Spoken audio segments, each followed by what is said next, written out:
大家好，欢迎。我希望你们都有好的身体。现在我应该做家庭作业，但是我特别想要呃做视频。Um, I hope you're all in good health and welcome. I should be doing homework right now, but I want to make this video. Got my hat on. I was just outside. It'll probably come off because it's already too warm. So yeah, welcome to another Let's Talk. There are things I don't really have a lot of preparation for today. Just kind of going off the flow of uh the noggin today. It's already coming off, y'all. It's hot. So anyways, I God, this needs to come off too. Holy hell.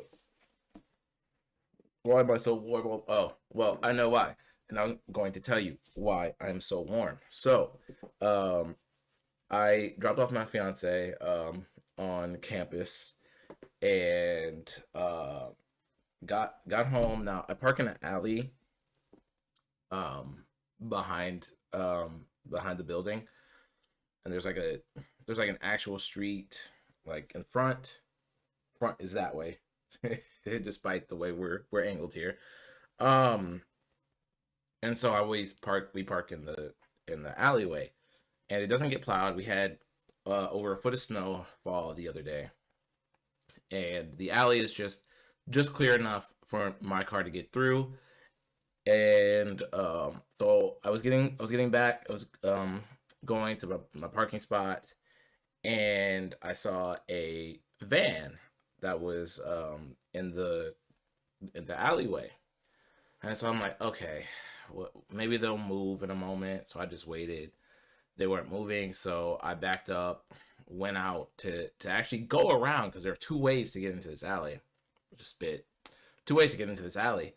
And so I go around, and as I'm going around, the van actually starts moving, which to me just kind of irked my feelings. I was really upset about that. And then so I was like, okay, well, maybe it'll pass by me as I'm going around. I wasn't seeing it, so I was like, oh, okay, well, maybe they went the other way because there's just multiple ways to go. And so I get to the point where the alley starts on the other side, and sure enough, I see the van again, and I'm like, what's going on here? And I, look closer at the situation, and the person inside, she's stuck there because there's like she made it to the end of the alleyway, but there was like a little bit of snow, just enough for a car to get stuck, and so she did. She got stuck, and she had front wheel drive instead of a rear wheel drive like my car does. So it's like it's a little easier for me to get up. But anyway, so she's stuck. I'm just like, all right, well, I need to get through there, but also this person needs help. So I get out and say hi. Say you seem like you're stuck. I can help you out. Um, Turns out she was actually delivering some groceries to her son. I think her son's car is probably snowed in because if you park on that street, well, the plows came through, and there are still a lot of cars that are snowed in, essentially, and it's just like, well, you kind of screwed yourself there. But it's like for a lot of people, they have to park there. Um, just not enough space in the back, especially if there's like multiple people to an apartment, right? So yeah, I helped this lady out. Turns out she's from Wisconsin, and um, I it's just interesting because I've had like this for a while now, and especially recently, seeing the events happen in Minnesota. Let me adjust my jewelry. Seeing the events in Minnesota and people, the communities coming together, organizing and helping each other out. It's just like this. I value community so much, and people help each other out. That's just what we do. People don't like seeing others struggling, and if we can do something about it, we're going to. It's who we are. It is in our nature to help out. That's why we have um that's why as a species we have been so successful, right? So yeah, I helped this lady out. I got my I was hoping that she could just kind of like um get the car to move. This is what I did. The other day I got stuck, and so I was like, well, it's just me. So I was kind of like putting my car into drive and then reverse to try to get it to, to rock it because it was only me. And I had my car mats actually up under the wheels so that it would get some traction. And I did get out. I It worked. So I was trying to have her do that, and I was like, okay, well, this isn't working. Let me push now. Using the mats, and it worked. I mean, we got her out. She went around the front to deliver the groceries. And the only reason she was back there because she went to the front and her son didn't respond, and there was a car behind her, and she didn't want the car to have to wait, and so she went back that way, got stuck. I helped her get her out. Midwesterners are weird. I really didn't want this. I said no multiple times. You know how some people are really insistent, and it feels rude not to. She ended up giving me some money for helping her. I didn't want that. Um, I help because I want to help. And most people are like this. They help because they want to help. It is again in our nature to help people when we see them struggling. So yeah, so that there's that. Um, Now there's a lot of things that I feel like I could talk about. Um, there is, and I want to get this ready because there is a lot of talk about uh I wonder if it'll come up. There's a lot of talk about there's a lot of talk about a lot of things. Um what I'm thinking of currently is property taxes. So there's like a property tax debate that's going on. Republicans are really trying to um, do away with property tax. Um, they're using they're using the argument that oh by paying property taxes you're essentially paying rent to the government, and as such you don't actually own your home. I'm trying to find the damn article that just came out about this. Um, Found it. So I did want to go through that article to see. I kind of skimmed it earlier, but there's this big push because like Ron DeSantis is a big a very loud mouth person about abolishing property tax.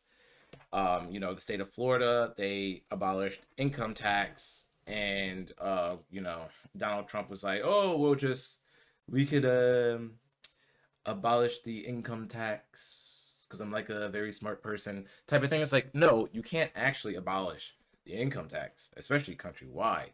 So, I remember this was a month ago. I saw someone tweet about this and was like, okay, but you can't actually do this. Like Kansas tried this back in the day. It's referred to as the Kansas experiment. Kansas got rid of income tax, saying that it's going to make the economy boom. It's going to bring in business, yada yada, and it had the opposite effect. Business did not boom. Um, Employers were not hiring. People were not feeling the effects. The state was losing revenue, and they had to repeal it. Um, it was a spectacular failure. And then people were like, "Oh, well, Florida doesn't have the income tax." You know what Florida does have though? Florida has tourism. People go to Florida. So Florida gets rid of its income tax and um, taxes tourists. That's where a lot of the state revenue comes from. It comes from people visiting Florida because a lot of people visit Florida every year. As a matter of fact, I wonder what the stats are on that. um, because Florida is a tourist destination. Um, let's see. It's does Florida? Okay. Well, let's see. Yeah, 143 million tourists per year. Let's see. In 2024, latest data confirms that Florida set a new all-time annual record in 2024 with 143 million visitors, an increase of 1.7% over the previous record set in 2023. The historic growth includes 130.65 million domestic travelers, 8.94 million overseas visitors, and 3.4 million Canadian tourists. And in 2024, the state of Florida collected billions in sales tax revenue from these tourists. Now, I can tell you, and I'm just gonna go ahead and bring up this article. And so with that in mind, you have to understand that like Vivek Ramaswamy, who is running for governor in Ohio right now, where I live, he has also, proposed this idea of let's get rid of property tax. Well, or sorry, I was supposed to be talking about income tax, but I remember this was property tax. And so, anyways, the right has this thing about taxes. Taxes are theft. You shouldn't be taxed on your hard-earned dollars, yada yada. But there's a point to taxation, right? And it's not like it's without representation. Like we have representation, albeit the representation is dog shit most of the time, but we have it. So, anyways, Vivek Ramaswamy has, I believe, endorsed getting rid of the income tax as well. I Let me make sure. Swami. Feel like I heard him say this recently. I might be.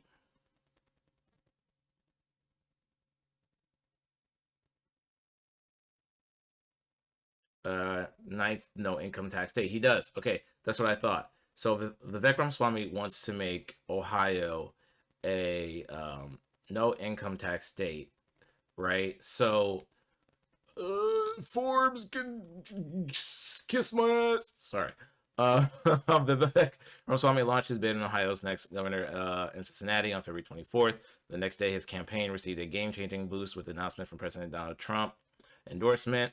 Sir Ramaswamy be elected in 2026 to replace Governor Mike DeWine. He will inherit a state tax and regulatory climate that legislators in Columbus have made more hospitable in recent years through a series of reforms, but which many believe still has more room for improvement. While governors and lawmakers have enacted income tax relief in half of the states over the past 4 years, some of the greatest rate reduction has been achieved in Ohio. Since 2010, Ohio lawmakers have reduced the state's top personal income tax rate from 5.9 to 3.5. Now that's the top personal income. That's going to be, your highest earners, right? Among the bolder aspects from Swami's campaign platform is his goal to make Ohio a leading competitor in the race to become the next no-income tax state.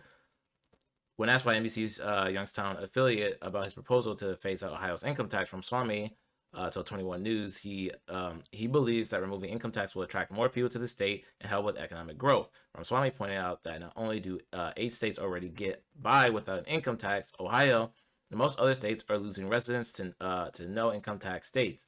Ramaswamy contends that making Ohio the nation's 9th no income tax state will help attract new residents as well as keep existing ones from leaving. I want this to be the state where every kid grows up and stays here to pursue their American dream.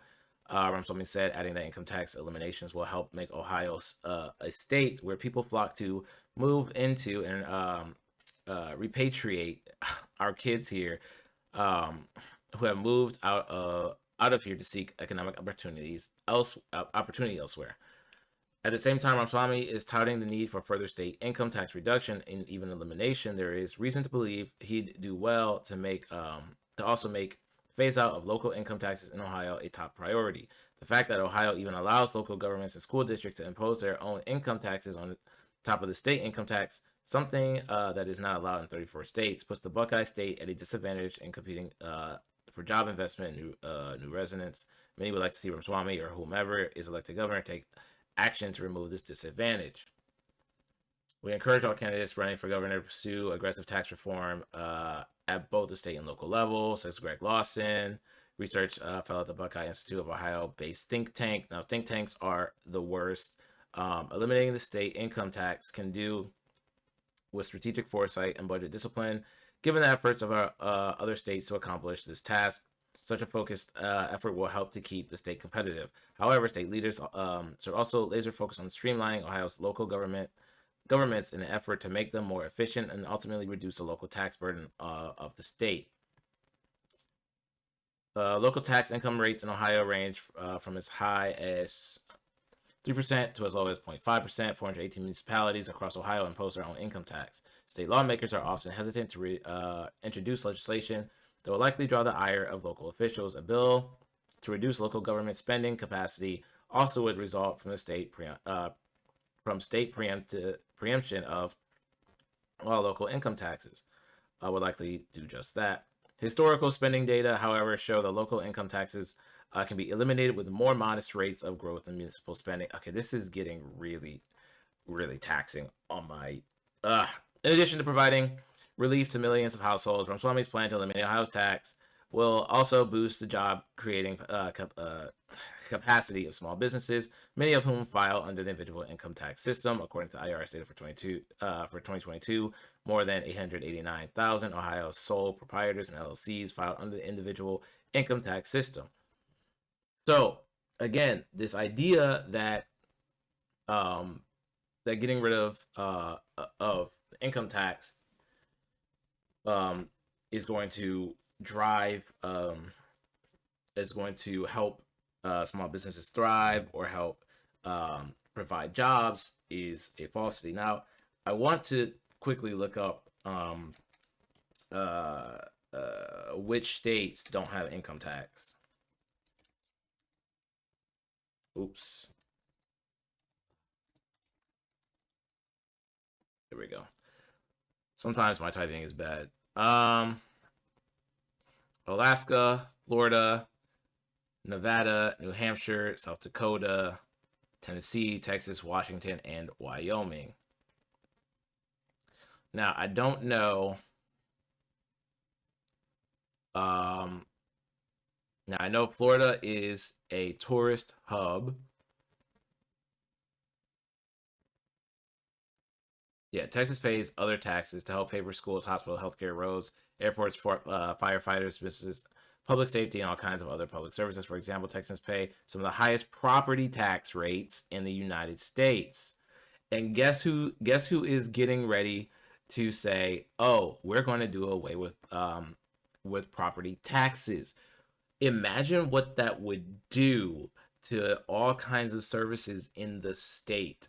Getting rid of property taxes when you already don't have income taxes, either you're going to have to increase the sales tax to a very high rate, or you're going to have to do income taxes, because you can't function. You can't function without some kind of state revenue. Let's see. Is there anything about Nevada? The 9 states that don't have an earned income tax are Alaska, Florida, Nevada, New Hampshire, South Dakota, Tennessee, Texas, Washington, and Wyoming. 2 of those, New Hampshire and Washington, do tax some income, such as money earned from stocks and other investments, but they don't tax income earned from working. When a state doesn't impose income tax, it often imposes other taxes to pay for education, roads, healthcare, and other public services. So Florida does a state tax, as you can see. Florida and New York have similar population sizes as do Washington and Arizona. Since neither Florida nor Washington have personal income tax, the pairings can be useful to show how some states rely more on other taxes, particularly sales tax, to pay for public services. So yeah, Washington, sales tax. Arizona, sales tax. Look at New York. New York's sales tax is much lower than these. Personal income tax from New York. So basically, you have Florida doesn't even have a high uh property tax. And hold on,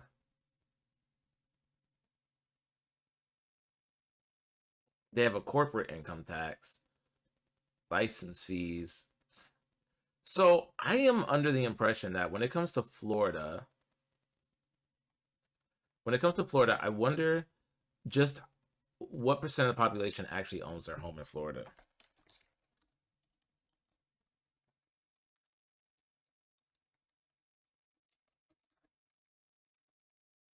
What's the home ownership in Florida? That's what I want.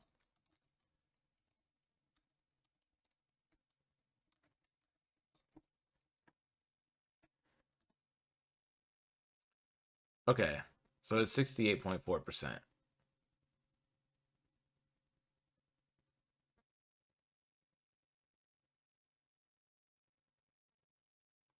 So it's 68.4%, and then dog is I'm sorry, is tourism really keeping Florida afloat like that? That's crazy. I mean, Florida's barely afloat. Like that, Florida is like underwater, literally, not even figuratively. So I'm just that's it's crazy. License fees, corporate income tax, and other. So I mean, 79% is an insane amount of uh revenue coming from taxes from sales tax. That is an insane amount.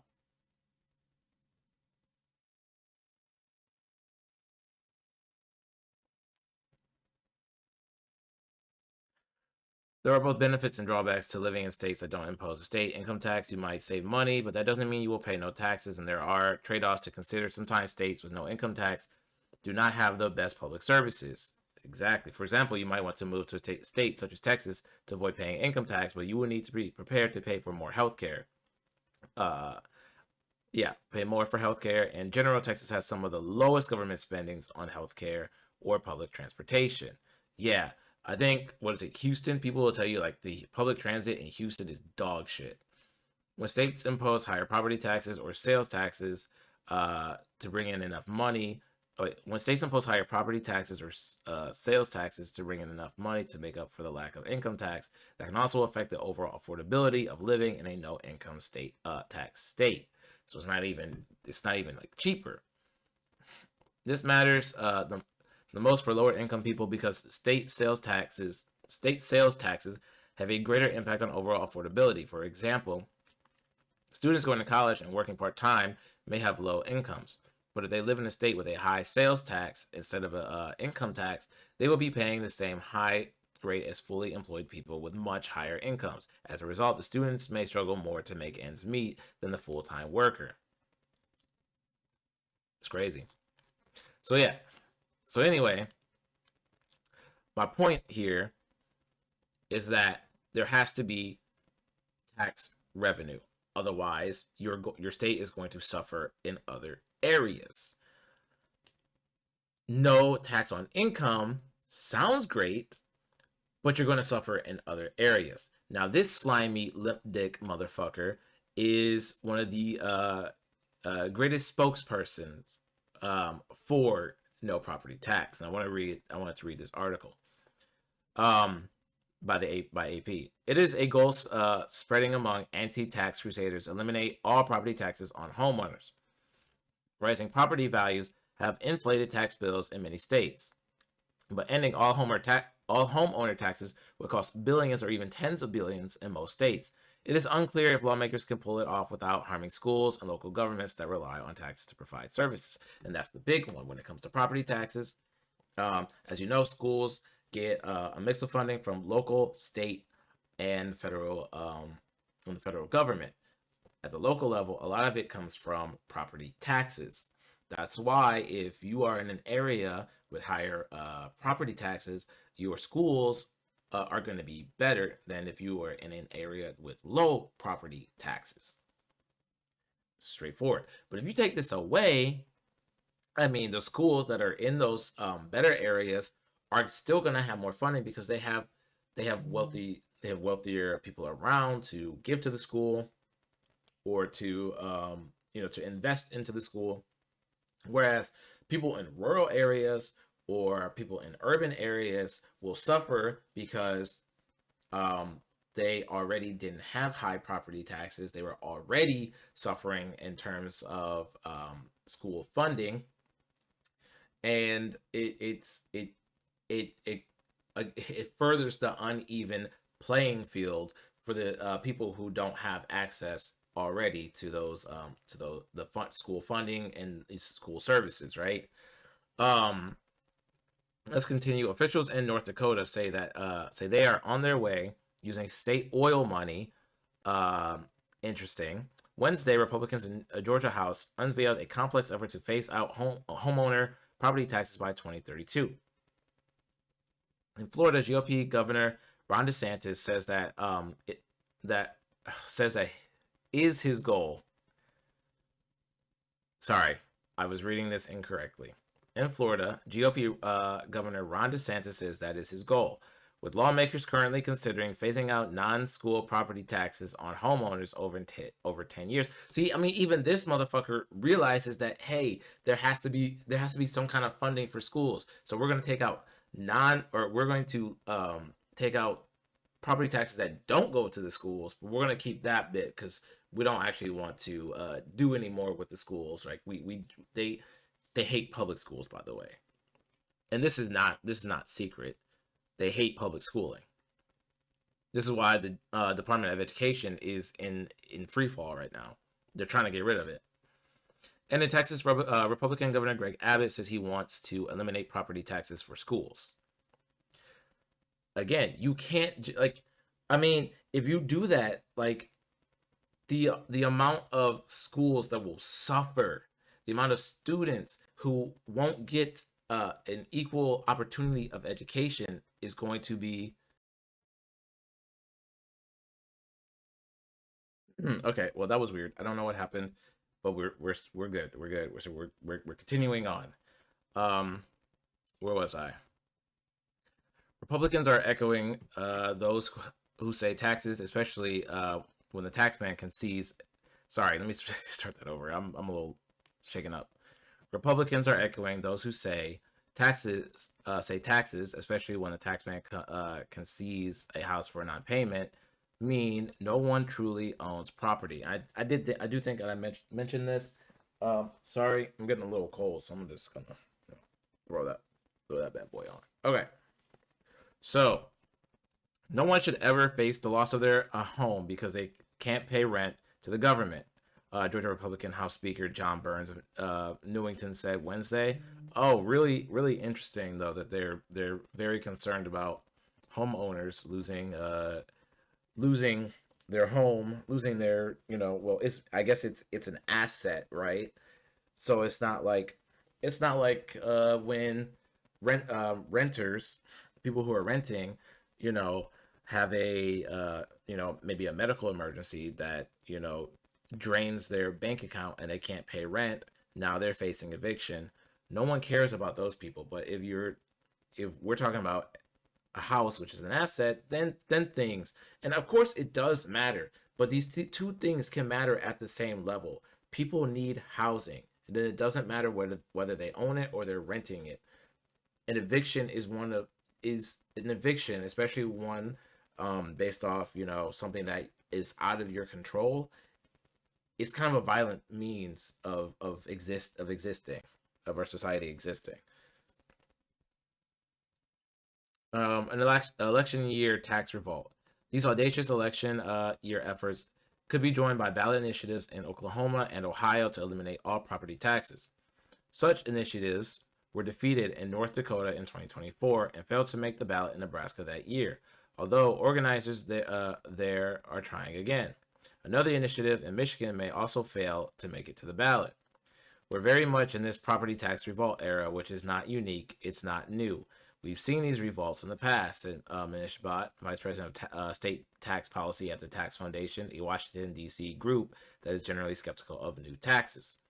Previous backlashes led to laws like California's Proposition 13, a 1978 initiative that limited property tax rates and how much local governments could increase property valuations for tax purposes.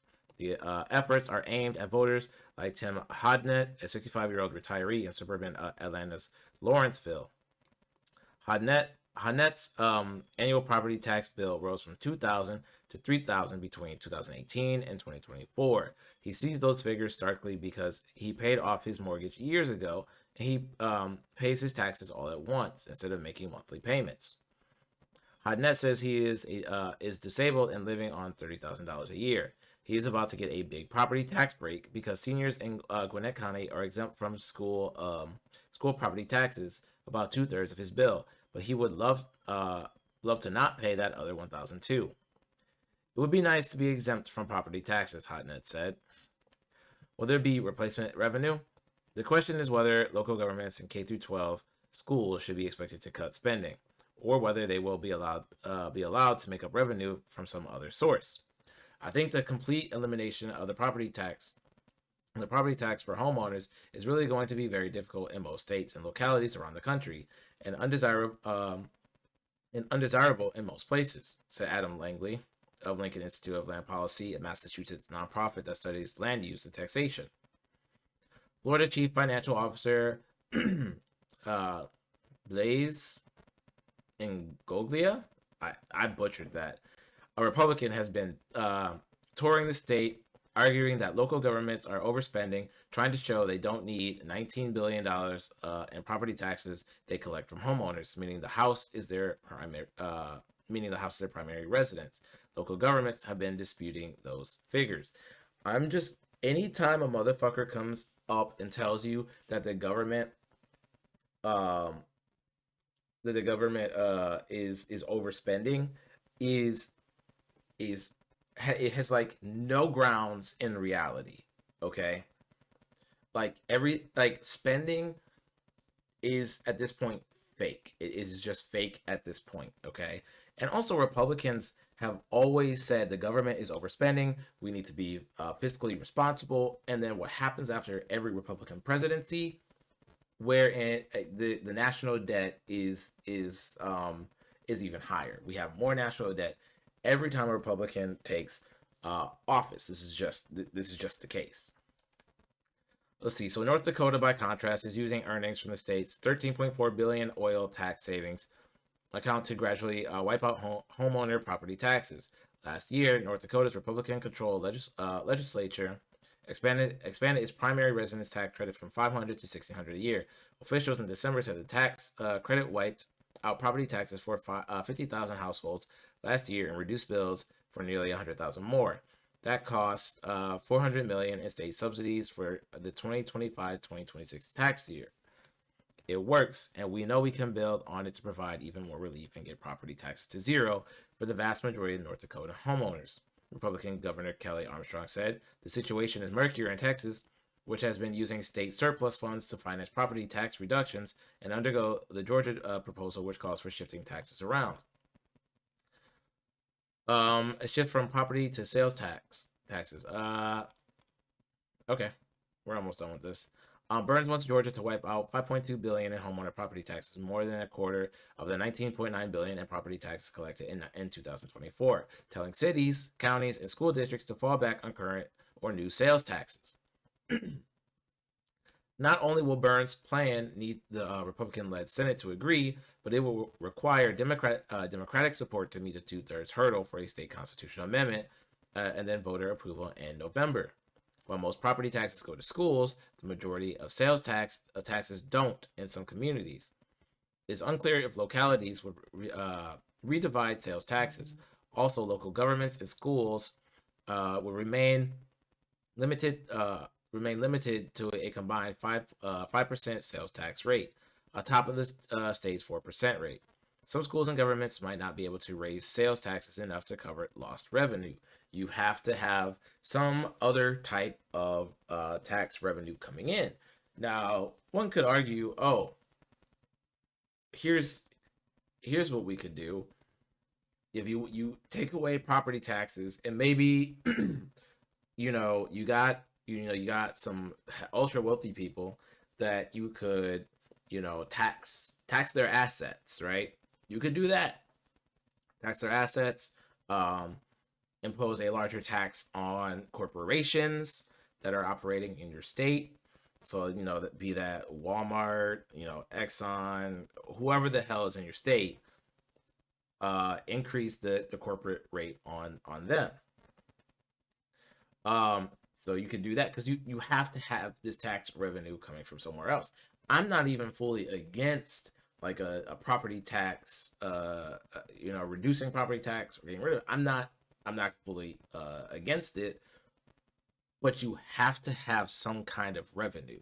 You can't just get rid of it and expect everything else to then foot the bill for everything that goes on in the state, right? Like North North Dakota might have, you know, might have tax revenue from oil, right? What if that I mean, what if it kind of runs dry? What if um what if something happens and you can no longer collect taxes on oil? You have to have a fallback. You can't just get rid of it. Um and I'm not even I just I'm kind of like there's there's positives to that idea, but then there's also the negatives, and you have to no one's they're not really thinking these things through. They're just like, oh yeah, we just hate taxation. You know what I mean? Georgia would go from currently showing 5,000 in home value from taxation to 250,000 in 2031 before abolishing most homeowner properties taxes in 2032. The plan would limit yearly property tax revenue to growth to 3% on other kinds of properties. Local governments will be able to send homeowners a yearly bill for specified services such as garbage pickup, street lighting, stormwater control, and fire protection, but lawmakers aren't calling that a tax. Because if you call that a tax, you're gonna have the fucking what are they what do they call anti-tax crusaders saying, "Why are you taxing me for this?" You can't win because there's always going to be someone who's like, well, that tax is unfair actually, and then that tax is unfair, that one and that one and that one. There should just be no taxation. We should just have an actual free market or whatever. Taxation is just theft, so um, let's not fund anything. Let's let everyone pay out of their pocket for no fire department services, pay out of pocket for your schools, pay out of pocket for the potholes that are down the road, that kind of thing. It's like there are people that you cannot satiate their thirst on this. So yeah, um and I've been talking for a while about this. This is just free thoughts, right? I'm sure we have all heard about the state sanctioned execution, assassination, as it's looking out to be, of Alex Preddy last Saturday. Horrific shit. Um, and there was a video that came out about with him showing him confronting ICE officers, like I think what, a week, maybe 2 weeks prior. And he what did he do? Well, he was there, and he kicked a tail light of an ICE vehicle, which um, I don't care what the fuck you think about that. I don't care that you saw him spit. I don't care that you saw him kick the tail light. Um, it does not condone state execution. Okay, like people using this video to fucking justify fucking justify the killing of this man who was trying to help a woman after ICE was after ICE was I don't even know what what a strong enough word is right now. They were like abusing a woman outside, and he was trying to help her. He was trying to help her up. They shoved her to the ground. He tried to help her up. They both get pepper sprayed. Then they jump this guy and they fucking execute him right there on the street. They took away his gun and they shot him 10 times. 10 fucking times. Him kicking a tail light does not justify what happened to him. And the fact that people are trying to use that as a justification is absolutely sickening. And I don't know like how I know how we got here, but how do we get out of it? Because if people are willing to justify kicking a taillight, or if people are justifying a killing because someone kicked in a taillight, they will justify anything. They will justify any kind of state violence, and it is manufactured. It is like they need people, and they have dedicated foot soldiers that go out there on social media and on news, and they say, hey, this guy deserved it, and I want you to believe us that he deserved it, and not looking with your eyes and seeing what you see. It is a manufacturing of consent, and that is a very important aspect of fascism. And I need people to understand this. I urge people to understand that fascist regimes manufacture the consent. They manufacture the consent to take away your rights. They manufacture consent to do state-sanctioned violence, and that's where we are. ICE is the Gestapo. They are the brown shirts. They have literal Nazis and white supremacists among their ranks. And yes, I understand that they have Black and Latino officers in there, but you got to understand this new iteration of fascism is very diverse. White supremacy is very diverse because we are a diverse country, and people need to understand that. Now, I also want to mention, like, what's going on in Minnesota is people are like have seen the brutality of ICE up front and up close. They saw it when Renee Good was shot in her vehicle when she was trying to turn away and drive away like she was told to do by ICE officers, and she was executed by this man who was filming, switched his hand, right? He was filming with his dominant hand, switched it, pulled out his weapon, and that's premeditation. And then what does he do? Calls her a fucking bitch afterwards and skips town. He gets out. And what happens? It gets celebrated. It gets defended. They say, oh, this state-sanctioned execution was actually justified because, this officer, didn't follow protocol first and foremost of not getting in front of a vehicle, but also, we're not gonna believe what we saw with our own eyes. We're gonna believe what people tell us, and people are telling us that she tried to ram him with his car, even though the video shows that she was turning away from him, but he had to do it. And also she, we've been told that she was a domestic terrorist for dropping off her kid at school and being a legal observer. That's terrorism. Dropping your kid off at school is terrorism, guys. Did you know this? Did you? Because it is, apparently. That's what the Trump administration said, and that's what their loyal foot soldiers have said. Helping a woman who was pushed by ICE and getting maced, and you getting maced is also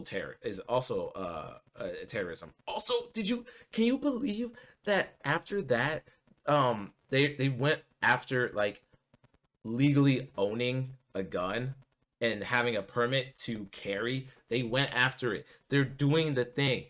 the the 2A people who are like, oh yeah, we need our guns to fight against the tyrannical government. The tyrannical government is here, guys, and y'all are saying that someone shouldn't be carrying. People shouldn't have their weapons. I never thought that I would get to this point where I am defending the Second Amendment. I hate guns. I hate them so much, and I still do, because what do they do? They're designed to kill, right? But but I'm seeing community members basically walking around patrolling their communities with weapons, and I'm like, I'm all for it, baby. I'm all for it. Do it. I can't believe I've gotten here. The situation has become has like turned things upside down, and like not even like left is right or right is left. It's just like I never thought I would defend people like guns. Like I never even wanted guns taken away. I just wanted more regulation on purchasing guns and owning guns.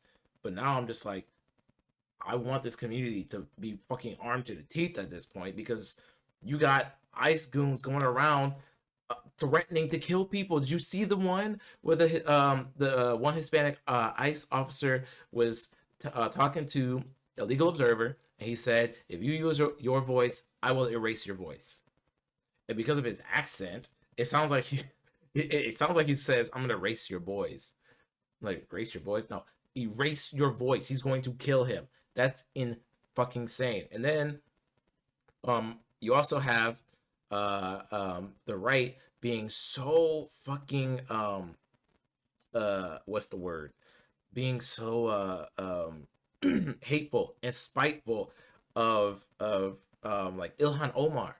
Ilhan Omar was attacked at one of her own town halls by a guy who was clearly a right winger. They got his name, and the right were like, oh, this guy's got two leftist daughters or whatever. These kids are woke, so by the law of transitive property, he's also woke. This motherfucker, going through his socials, he was following the likes of like Ben Shapiro, Candace Owens, Tucker Carlson. He's following all the right wing guys, Benny Johnson, following all these right wing people. And his brother came out and was like, yeah, he absolutely hates the Somali population. He hates Somali people. That's what the brother of the attacker said. This guy was you have to be a really stupid person to look at the situation and think, oh, that's a left winger. They said the same shit when the some of the Democratic politicians, what was it, last June, that were shot. They said that the attacker was a left winger that was hired by Tim Walz to go and shoot people. Like, I don't know. I don't understand how people's minds are working. How do you allow yourself to get to that point? And part of it is this fucking brain drain that is going on in this country, and that I can't stand.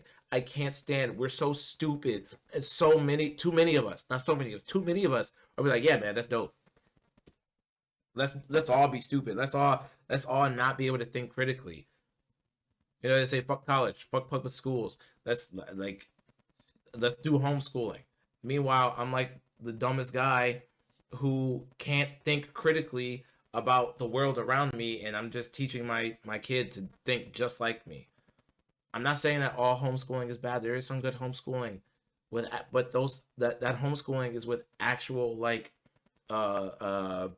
legitimate school programs, not just I'm buying math books and I'm teaching you right now. And by the way, here's the Bible to go along with your math. That's not how that works. So Ilhan Omar, I love Ilhan Omar. Oh my gosh, she's a rock star in my world. She's squared up. She was ready to fucking fight, and I'm all for it. We want fighters. We need fighters. and she is a fighter. Now, I've also seen a lot of good things from Minnesota.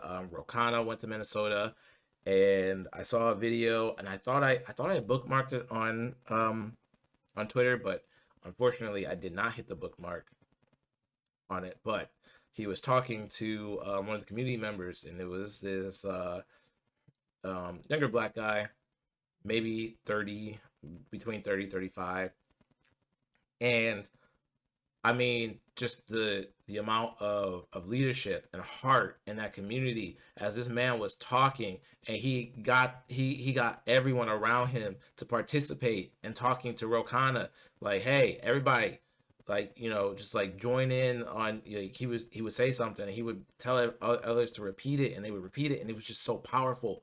It was so fucking powerful as he's talking to Rokana. He was like, thank you for coming out here.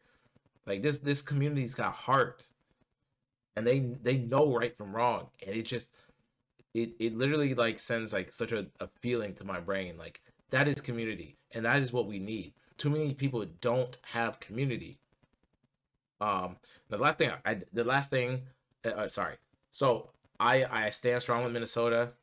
It looks like, um unfortunately, it was leaked that ICE is getting ready to go to Springfield, which is about half an hour out from where I am, to go and deport the Haitian population there after their TPS ends in February. And I need Ohioans to stand strong. I would like to make it out there if I can, but we need to come together and say that this is wrong. This is, like, as a collective, this is wrong, because it is wrong. You know what the Haitians have done since coming here and going to Springfield? Nothing but good. Literally nothing but good. They've been going about their lives. They've been working. They've been they fucking they moved into Springfield, and Springfield saw a huge boost in their economy. They have been a net good. Migrants are a net good on our society. That is just a fact. And I I like the Democrats aren't doing enough to fucking fight against the fascism. They're doing the thing that happened in Nazi Germany, where the liberals in Nazi Germany just kind of rolled over and say, yeah, I mean, we're just gonna enable this. Like, you cannot enable it. They took away all the people who were actually fighting against it, and they cast them aside. They cast them aside. That's like, you have to understand, the Nazis went after the trade unionists, the socialists, the communists. They went after them first. Why? Because they are the people who are fighting against fascism. These are the enemies of fascism. They are the heroes that protect the people. And the Democrats don't want to fight. They don't want to fight. If you don't want to fight, get the fuck out. Let somebody else in who wants to fight. I don't care. Anyways, last thing I want to talk about before I get off is, there was there's someone running for attorney general in Ohio, and he said he was going to kill Donald Trump. And then he came out with a video clarifying what he meant by "I'm going to kill Donald Trump." He was going to use the courts to kill Donald Trump. Not meaning that he was going to kill Donald Trump in the court, meaning so he's going to put Donald Trump on trial, and then he is going to push for the death penalty for Donald Trump. And all the Republicans were like, "Oh, Democrats aren't condemning this type of rhetoric. Where are the Democrats saying that this is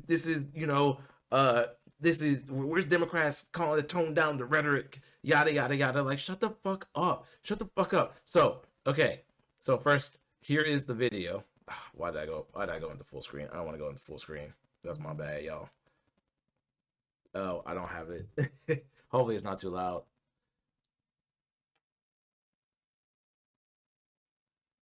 Sorry.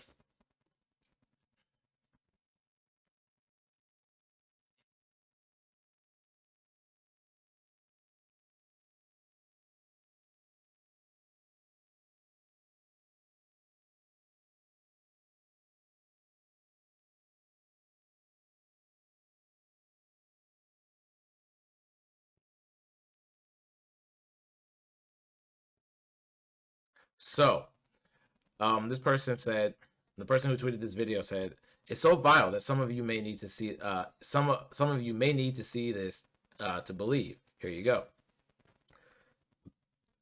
This guy said, "Ohio, excuse me, Ohio Democrats across the board, starting with Amy Acton and David Pepper, must denounce the disgusting comment from one of their party's leading candidates for Attorney General. Ohioans have overwhelmingly supported President Trump, and there's absolutely no room for this dangerous rhetoric in our state." Mind you that the vast majority of voters are concentrated within the cities, just so you know.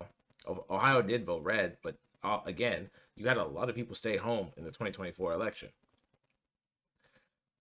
To which I said, and I messed up, to which I said, "Oh my God, shut the fuck up. Trump's personal Gestapo has killed 3 Americans this month, and you all want to play victim. Suck a fat dick, because it's true." Oh, I didn't even see this. He says, "Too bad the people died due to Biden and the Democrats allowing millions of unvetted illegal aliens into the country. If that would not have happened, ICE would not have been there in the first place, and the people would not have intervened with law enforcement." This is unironically blaming the victim. I'll reply. This is victim blaming mentality.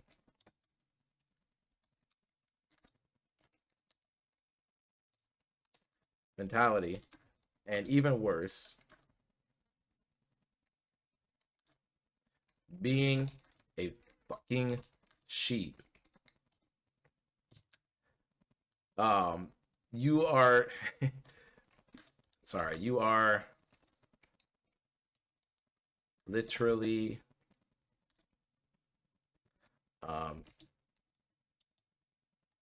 condoning a future where they might do this to you. ICE agents pulled the trigger, not a hard working abuela or her